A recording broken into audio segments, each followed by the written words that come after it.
Good morning. Yes, you've guessed it. This is Petrus and Pardet with your morning St. Lucia experience. And we cannot describe in words what splendor is breaking here on the east coast of Africa.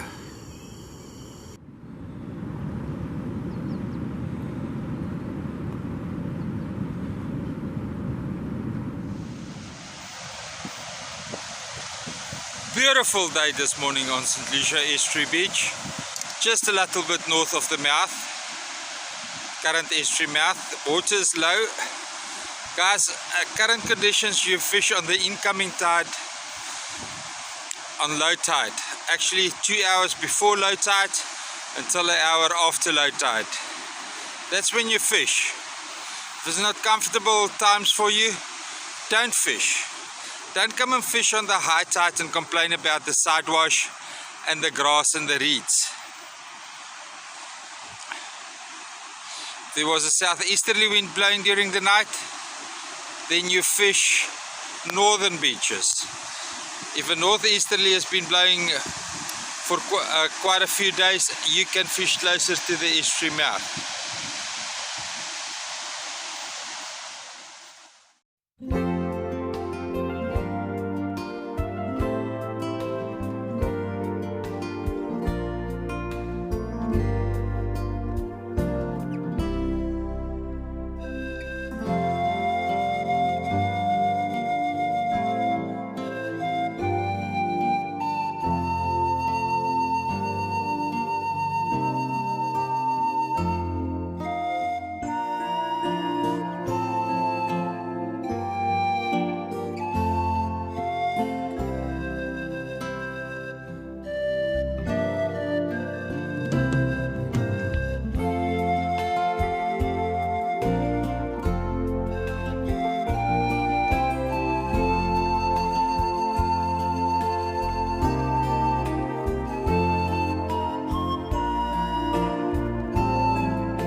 Look, our friendly hippos.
The estuary can't bleed dry completely because of that sediment deposits over there.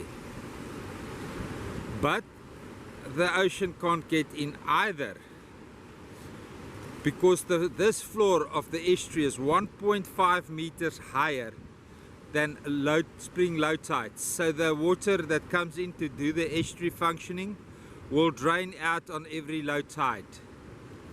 Can somebody please explain that to Nicolette Forbes?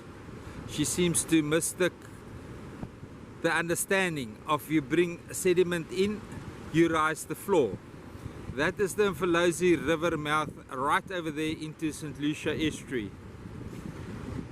Whether the estuary is breached or not, the Umfolozi River will plug itself eventually, and then no more Umfolozi water will get into the estuary system except on high energy floods, when it carries all the river-borne sediment.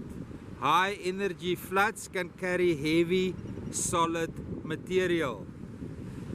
It pushes it into the estuary and it suffocates it. We need to manage it. If we want the estuary to function. If we want to come and farm rice here, no problem. That's fine. We can turn this into an agricultural hub. That's what nature intends it to be.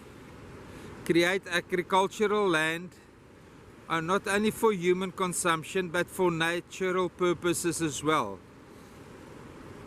Feeding, fodder for animals. It's created in the valleys where soil erosion is deposited. Now this will become a grassland for animals to graze on.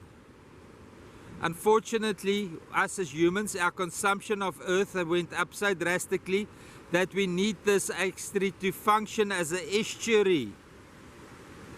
Not sit and watch it turn into a muddy swamp. We are responsible for our own consumption on earth. We need a functional estuary. Whether it's man-made or not, we need a functional estuary. Scientists out there, you know who you are. You spoke to Nicolette Forbes on the phone or in person, private, over a luncheon, a dinner. It seems to me every time that you agreed with anything she said, or that you didn't denounce anything she said, you made yourself responsible, according to Nicolette, for this. This is St. Lucia Estuary mouth, where it should be naturally. This is where nature should take its course. Nicolette says you guys are responsible for this. Any scientist that ever spoken on the phone, in private, or in public, or in a meeting with Nicolette Forbes agreed to this. Do you guys realize that? She says that on national TV. Question, Nicolette, for today. Why did you plant Casuarina trees here where the old estuary mouth is supposed to breach naturally, if you are so hell-bent for the system to function naturally? Thank you, iSimangaliso Wetland Park Authority, for repairing the dodgy planks here.